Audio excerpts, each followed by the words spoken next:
যিসকলে মোৰ পৰা ব্লাউজৰ ফৰ্মা লৈছে তেওঁলোকৰ বাবে ভিডিঅ'টো মই লৈ আহিছোঁ আৰু যিটো ফৰ্মা মই আপোনালোকক দিছোঁ সেই ফৰ্মাটো ব্যৱহাৰ কৰি আজি মই আপোনালোকক ব্লাউজ এটা চিলাই দেখুৱাম আৰু যিসকলে ফৰ্মাটো ব্যৱহাৰ কৰি ব্লাউজটো কেনেকৈ চিলাব লাগে এইখিনি কথা যদি বুজি পোৱা নাই তেনেহ'লে আপোনালোকে ভিডিঅ'টো ভালদৰে চাব সকলোখিনি কথা বুজি পাব।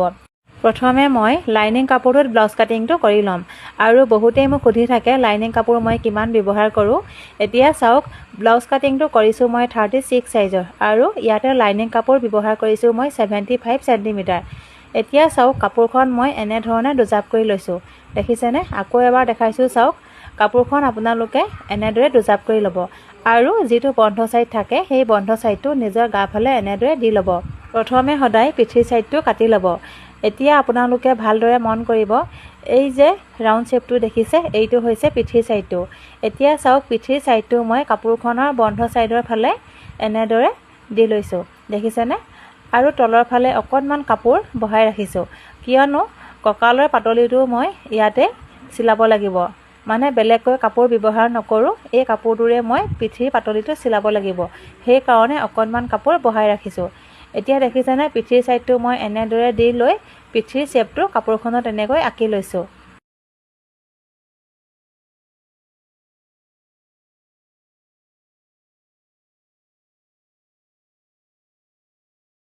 পিঠিৰ শ্বেপটো আঁকি ল'লোঁ।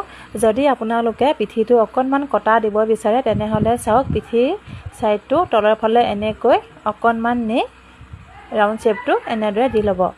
পিঠিৰ ছাইডটো আঁকি ল'লোঁ। এতিয়া ছাইড পাৰ্টটো আঁকিব লাগিব। এইটো হৈছে ছাইড পাৰ্টটো। ছাইড পাৰ্টটো চাওক কাপোৰখনৰ বন্ধ ছাইডৰ ফালে আৰ্মহোলৰ ছাইডটো এনেদৰে ৰাখি লৈছোঁ, দেখিছেনে? এইটো আৰ্মহোল ছাইডটো হয়। আৰ্মহোল ছাইডটো মই কাপোৰখনৰ বন্ধ ছাইডৰ ফালে এনেকৈ ৰাখি লৈ ছাইড পাৰ্টটো আঁকি লৈছোঁ। ব্লাউজটোৰ বাকীকেইটা অংশ আপোনালোকে নিজৰ সুবিধামতে মিলাই কাটিব পাৰিব, কিন্তু পিঠিৰ ছাইডটো কাটোতে সদায় মই দেখুওৱা ধৰণেহে কাটিব, কিয়নো পিঠিৰ ছাইডটো সদায় এটা জইনে থাকে। এতিয়া চাওক মই ছাইড পাৰ্টটো ইয়াতে আঁকি ল'ম। আপোনালোকক মই ইয়াতে এটা কথা কওঁ, ব্লাউজ কাটিংটো কৰোঁতে সদায় লাইনিং কাপোৰটো কেনেকৈ কমকৈ ব্যৱহাৰ কৰি ব্লাউজ কাটিংটো কৰি উলিয়াব পাৰি সেইখিনি কথা সদায় মন কৰিব। নতুনকৈ ব্লাউজ কাটিং শিকাসকলে প্ৰথমে এনেদৰে আপোনালোকে ব্লাউজ কাটিংটো কৰি চাব, খুব কম কাপোৰতে ব্লাউজ কাটিংটো কৰি উলিয়াব পাৰিব। এতিয়া চাওক ছাইড পাৰ্টটো মই এনেধৰণে আঁকি ল'লোঁ। এতিয়া বেল্টৰ পিচটো আঁকিব লাগিব আৰু এইটো হৈছে বেল্টৰ পিচটো। আপোনালোকে বুজি পাবৰ কাৰণে চাওক মই সকলোখিনি ধুনীয়াকৈ লিখিয়ে দিছোঁ, যাতে ফৰ্মাটো চালে আপোনালোকে সকলোখিনি কথা বুজি পায়। এতিয়া চাওক বেল্টৰ শ্বেপটো মই ইয়াতে আঁকি লৈছোঁ। যিসকলে একেবাৰে নতুনকৈ ব্লাউজ কাটিং শিকি আছে বা শিকিব বিচাৰিছে আপোনালোকে সদায় এই বেল্টৰ পিচটো কাটোতে অকণমান বহলকৈয়ে কাটিব, কিয়নো একেবাৰে নতুনকৈ ব্লাউজ চিলাবলৈ শিকাসকলে চিলনিৰ ভিতৰত বহুতখিনি কাপোৰ সুমুৱাই দিয়ে, যাৰ ফলত ব্লাউজটো চুটি হৈ পৰে। সেইকাৰণে কৈছোঁ আপোনালোকক বেল্টৰ পিচটো সদায় অকণমান বহলকৈ ৰাখিব। এতিয়া চাওক মই ব্লাউজ কাটিংটো এতিয়া কৰি ল'ম।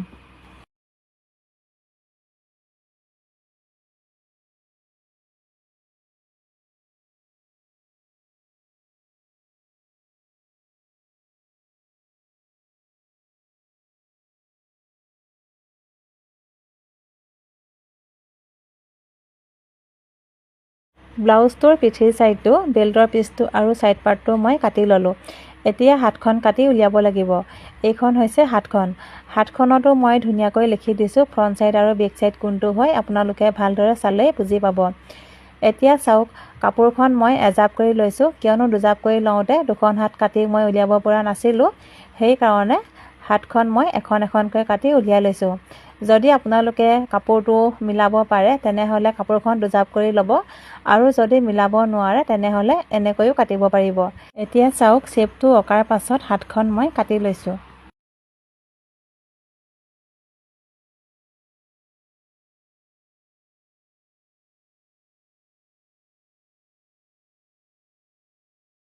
এখন হাত কাটি ল'লোঁ। এতিয়া চাওক ইখন হাতো মই কাটি ল'ম। এইখন হাতে কাপোৰখনৰ ওপৰত এনেকৈ দি লৈ হাতখনৰ সৈতে মিলাই ইখন হাতো মই কাটি লৈছোঁ।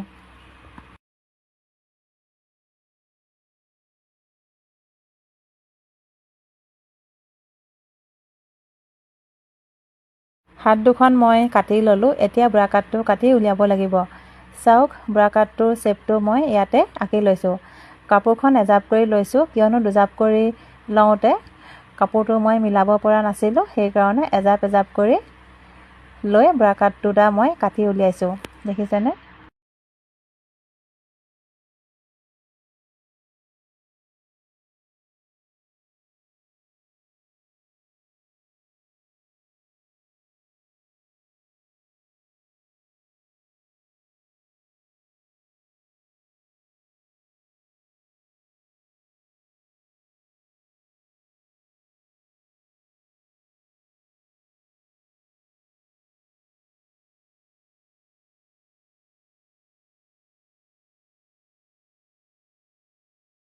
ব্ৰা কাটটো কাটি ল'লোঁ। এতিয়া ছেকেণ্ড পাৰ্টটো কাটিব লাগিব। এইটো হৈছে ছেকেণ্ড পাৰ্টটো। এতিয়া চাওক ছেকেণ্ড পাৰ্টটো মই কাপোৰখনৰ ওপৰত এনেকৈ দি শ্বেপটো আঁকি লৈছোঁ।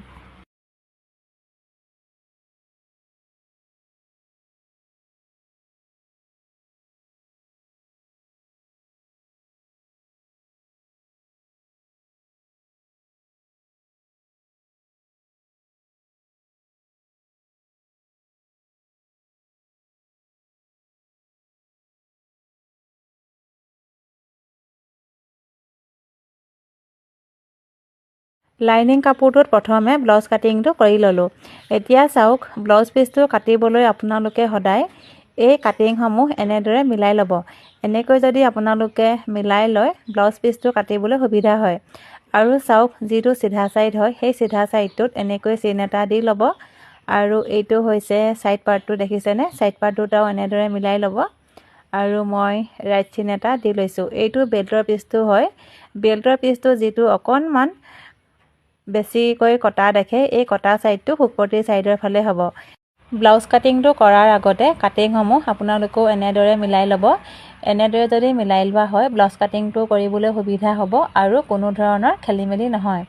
এইখন হাতখন হয় আৰু হাতখনৰ যিটো অকণমান বেছিকৈ কটা দেখিছে, এই কটা অংশটো ব্লাউজটোৰ সন্মুখৰ চাইডে হ'ব।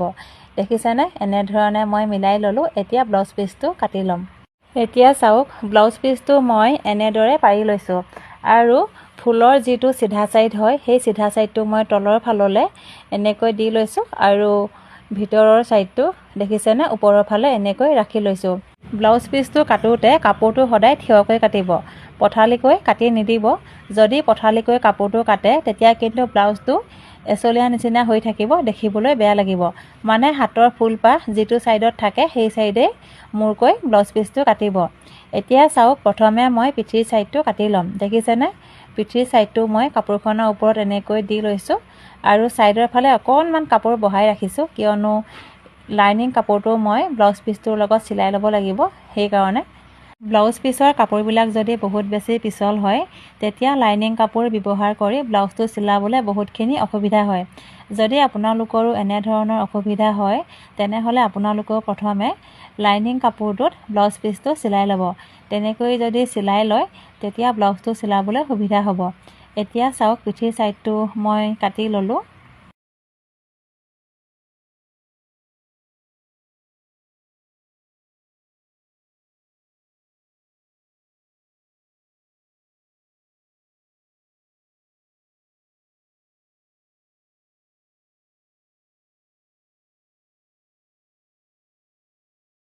ব্লাউজ পিচটোৰ ওপৰত গোটেই লাইনিং কাপোৰসমূহ এনেধৰণে পাৰি মই মিলাই ল'লোঁ। আপোনালোকেও এনেদৰে পাৰি মিলাই চাই ল'ব। কেতিয়াবা ব্লাউজ পিচৰ কাপোৰটো বহুত বেছি কমো আহে। আপোনালোকে যদি চিধাই কাটিয়ে দিয়ে তেতিয়া ব্লাউজ পিচটো মিলাবলৈ অসুবিধা হ'ব। সেইকাৰণে ব্লাউজ পিচটো কটাৰ আগতে সদায় এনেদৰে পাৰি মিলাই চাই ল'ব। আৰু ব্লাউজ কাটিংটো মই কৰি ল'লোঁ। ইয়াৰ পাছৰটো ভিডিঅ'ত মই ব্লাউজটো কেনেকৈ চিলালোঁ আপোনালোকক চিলাই দেখুৱাম। আৰু আজি এই ভিডিঅ'টো চাই কেনেকুৱা পালে কমেণ্ট এটা কৰি মোক জনাব।